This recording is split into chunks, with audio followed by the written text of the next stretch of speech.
يختفي حضنك ملا قلبك نغم وقلبه لن يكتفي انت البلاد الطيبة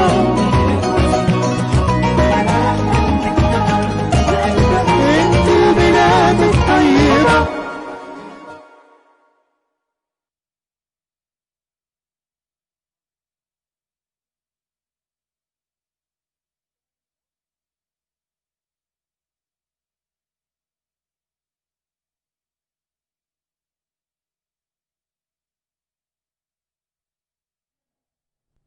And we're back again in our Toronto studio, and we still continue talking about the Generation Z and millennials.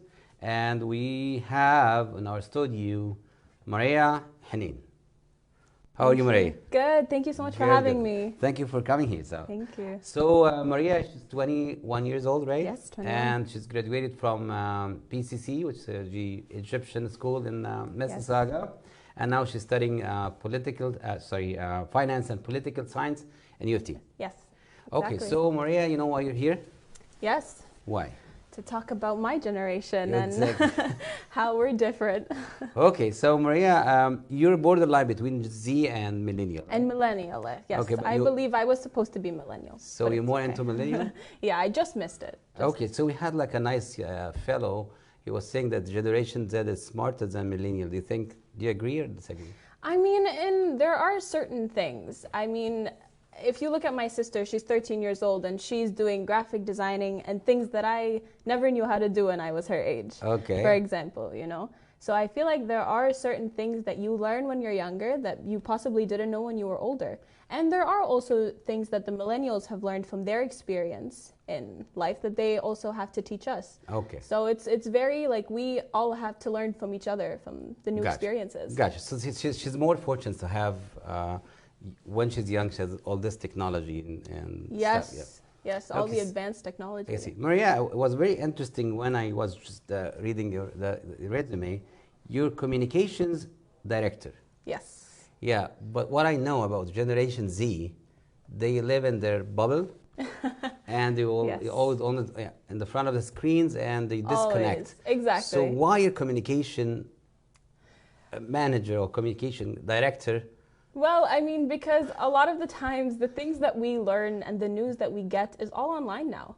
I mean, you can't expect me to get all my information from people sitting face to face in a room all the time. Okay. You know, so I wanted to evolve on that and give my insights to the things that are happening, but in a more youthful sense, in a sense that people my generation will understand, and how things affect us now and how things are different from millennials to Gen Z, because we interpret information differently and how it can affect us differently. So I found communications very, very interesting because in this day and age, it's very important. And especially as we learned in this pandemic, the information that you get online is the information that you're going to get. I see. So like, let me rephrase this. So despite the fact that millennial generations either like online stuff, but still communication is not only face-to-face, but only communication is through the whatever screen. Exactly. There's so many different types of communications. There's from writing a speech to a press release to social media to YouTube to face-to-face. Like there's so many different ways to interpret information, and I feel like it's one of the most important things in this day and age is how something as simple as a press release, it can explain everything about what an event is, who the people are, and it's something that I've learned, especially in the jobs that I'm working now. It's communication is everything. Outreach, getting to talk to the people. Yeah, because my generation understand communication is just like this. So when somebody on the phone, I say this. How do you say it? Well, in this generation, we say this. See, because this is a phone. This is a phone. Yeah, exactly. This so is a even smartphone. there's different term of communication that was different. So exactly. I want to take the communication part and just discuss it further and go some insights on it. So you work as communication directors in two things, okay? Yes. The first thing is just political, in the political field? Yes. So I'm the director of communications for Can you tell the audience? Yes, for the member of provincial parliament for Mississauga, Erin Mills, Sharif Sabawi. So I am his director of communications. And I am also the Director of Communications for the Egyptian Student Association at the University of Toronto, which is a new position for me for ESA. So I'm still getting into that. So let me take you where the Bill 106 started. Okay, so just can you call what did you do and how was your task during the Bill 106 project? Sure. So actually, when I started Bill 106 with MPP Sabawi, I was just an intern. I was still getting into the political field, and I was still learning what exactly goes into something like this. So I was involved in helping with the speech writing, helping with the press release. Before I actually signed with MPP Sabawi, as an intern, I was the MC for the flag raising. So for the first flag raising. So it was pretty amazing to see, you know, a Canadian of Egyptian origin to have the Egyptian flag raised in Canada for the first time.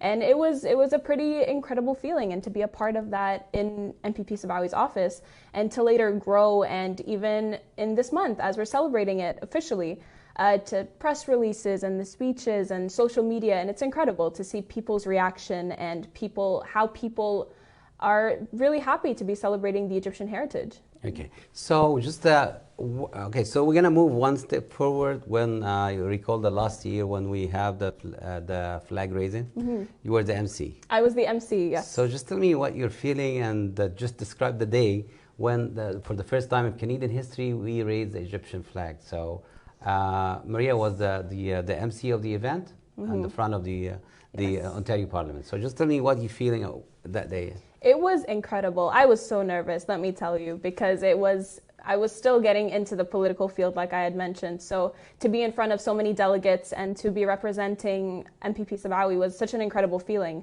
And I introduced the ministers, and I introduced the Speaker of the House, and just to see the flag being raised and all the people that came out to support was just incredible. And I was very, very happy to be able to experience that. Okay, so Maria, let's go back to Generation Z, and we're just gonna, I want you give me your thought, and you're representing now not only yourself, but your generations, about the gap between your generation and the older generation, which like Generation X, for example, like your dad, your aunt, your teacher. Yes. So I would like just to make it a close focus on the idea of respect, advices.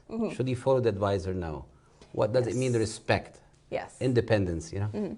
I definitely believe that you should follow the advice of the people that, you know, have experienced things in this world, especially, you know, if you're saying Generation X, like my parents, of course, like they made me who I am today. Yep. Their advice is very, very important. So also it does depend who the advice is coming from, because, you know, being my generation, I am 21 years old. I have a lot of experiences. I have experiences in where I am now. So I know my capabilities, and I know how I can also interpret that advice. Yeah, but just I feel like you're more into political correctness.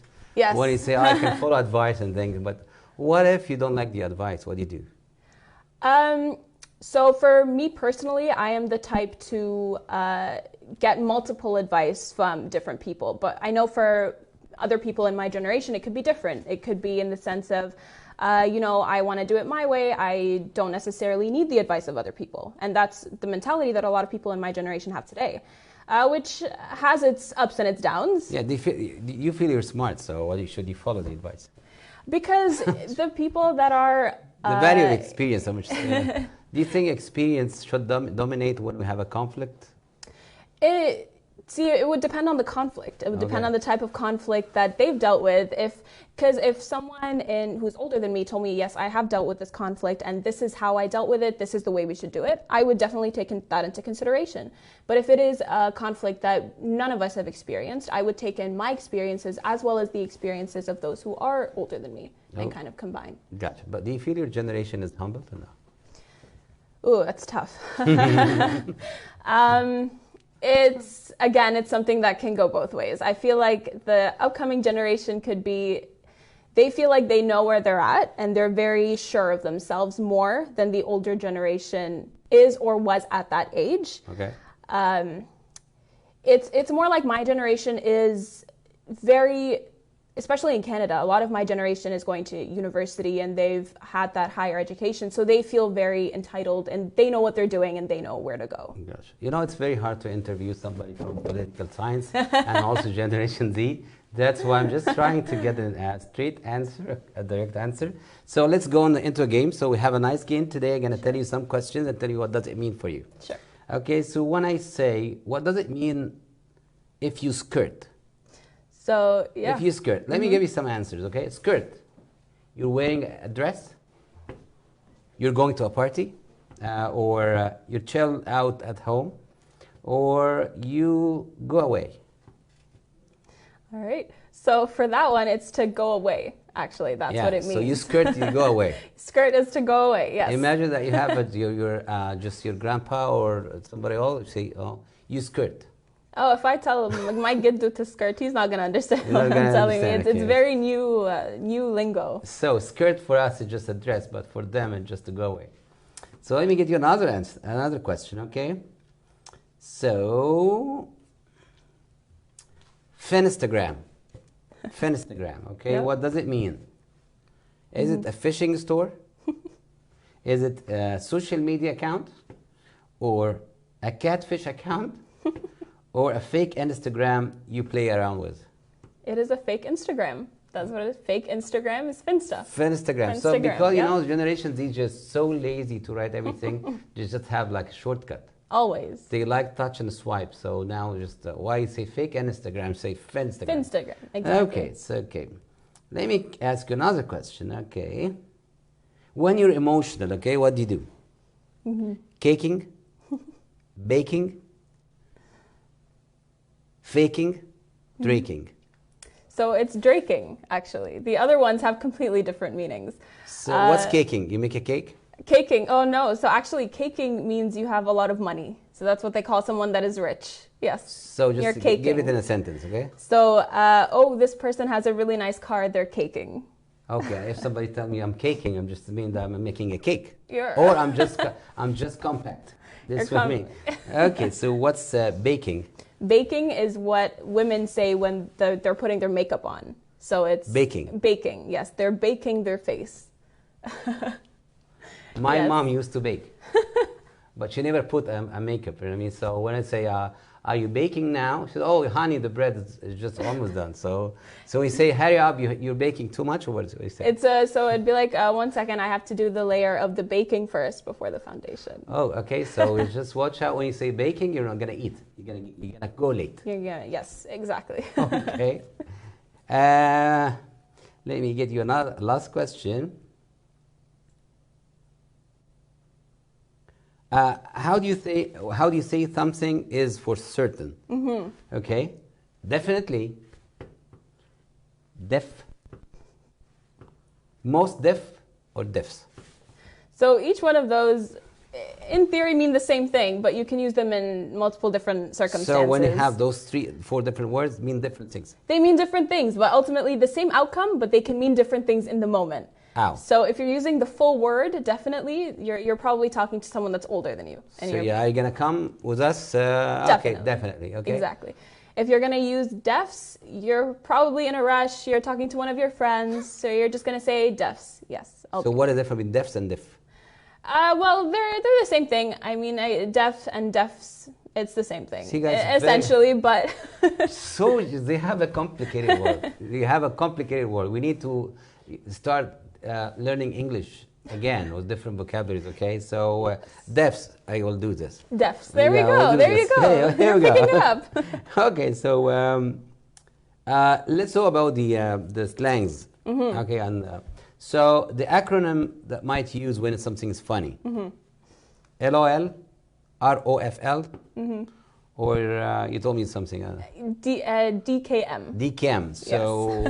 So which one are you gonna use when So something funny? LOL means laugh out loud. It is the most commonly used one, let me tell you. It's the easiest one. Even if you don't want to answer to someone, LOL, and send it. That's it. Okay. I see. ROFL is roll on the floor laughing. This is aggressive form or progressive yes, form that's, of it. it's so funny, I'm going to send you that one. And there's the DKM is don't kill me. So it's so funny, I can't breathe. Okay, so this is like a different stages of feeling Different fun. stages of feeling, So, yes. so yeah, so the DKM. DKM is the Yes. best thing, okay? Yes, don't kill So me. when Maria sing a joke is DKM. Oh my goodness, that's a DKM. Oh Yeah. my God, just life is so hard with those guys. We express ourselves in multiple different ways. That's amazing. So Maria, let's go back to communication. So we have Sure. this break. So you told me that you're working as a communication.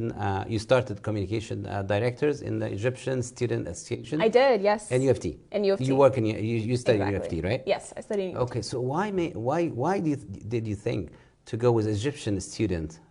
You know, like why Egyptian student? Because, And, yeah. Sorry, You go know what I ahead. mean? I know you're Canadian from Egyptian origin, but the thing, so you have different organizations. Why did you pick the Egyptian student association? Because I feel like Egyptians, especially in UFT, I don't see much of the Egyptian community there at all. I know going into my first year, I didn't know anyone. Not very many people from my high school went to UFT at all. So for me, it was really important to have that community and to build that Egyptian community for me personally, because I am Egyptian, I relate to my Egyptian community. And there are actually a lot of people in UFT that are Egyptian that don't know where to go or don't know how to find their way. So I felt like it was very, very important to be a part of that, the Egyptian Student Association, and build them and grow them, because, you know, at the end of the day, communications is how you're going to elaborate on what something is and how you're going to tell people what something is.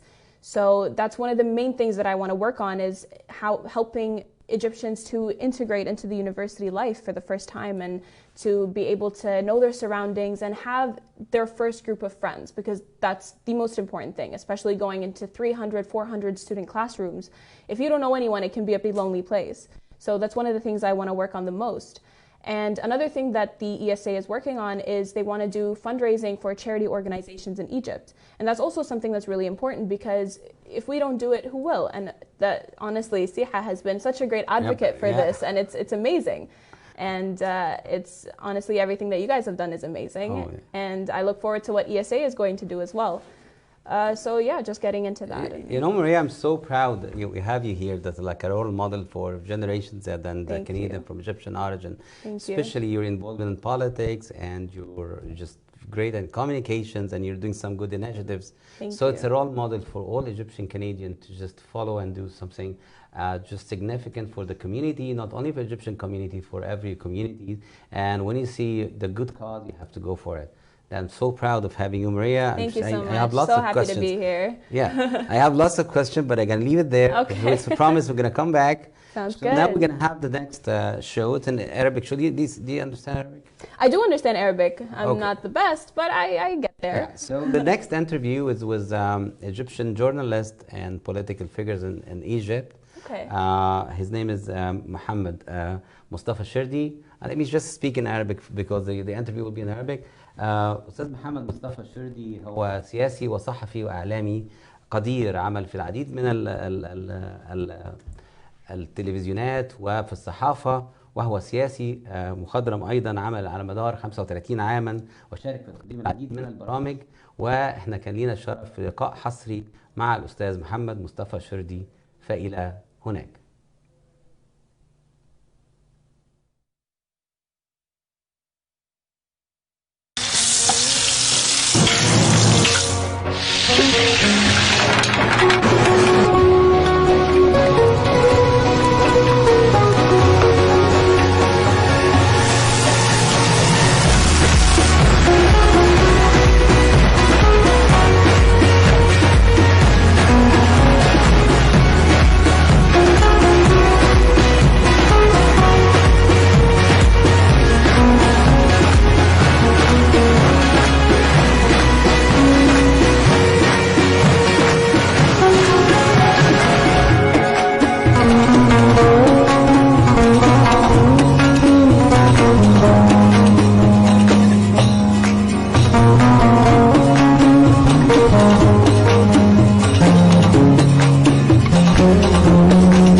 مصر مش تاريخ وماضي وآثاره بس، مصر مستقبل، مصر حياة. مصر صحيح هي كتبت السطر الأول في كتاب التاريخ، وصحيح إنها هي اللي صنعت أول حضارة وأعظم حضارة في التاريخ، لكن كمان مصر بكرة ونهضة حقيقية وثبات حقيقية نحو النهوض والتحقق. انتظرونا في شهر إحياء التراث المصري في كندا 2020 يوليو 2020 مع الهيئة الكندية للتراث المصري. فاطمة ناو.